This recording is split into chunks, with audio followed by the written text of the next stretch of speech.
Amerikada o'zbek ovqatini sog'inmaysanmi deydiganlar uchun mana akalar sizlarga gapirib o'tirishni ham kerak yo'q. Ko'rib olinglar, baho beringlar. Go'sht ko'rinami?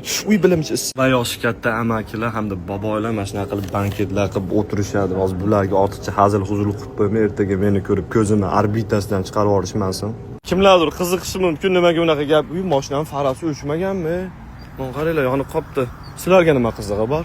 Qisqa qilib aytganda, Amerikadagi o'zbek otaxonlarda yurishi. Xo'p, akalar, Mercedes AMG Class, Geländewagen hammasi o'zbek akalarimizga. Bu meniki endi Sharmanka konserva bankaga o'xshab ko'rinyapti. Uyalyapman to'g'risi. Bu Mercedes klassikasi 200 mingdan baland narxi.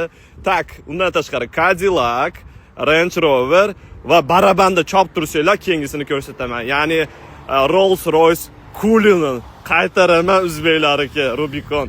Qaranglar akalar, CEO nimanidir boshlig'i bo'lsa kerak. Ular choyxonada o'tirishibdi, lekin men mashinalarni videoga olib yuribman. Bu bobo amakimiz chiqdi mana. Salom. Olaman videoga olayotganim poylab turibdi burchaklarda. U yoqqa o'tsam bu yoqdan poyladi, bu yoqqa o'tsam bu yoqdan poyladi. Qara videoga olaykin deydi.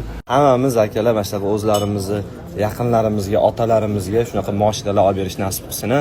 Evilshoh yaxshi bola bo'lib qopti, so'kinmasdan yaxshi tilaklar bilan tiryapti.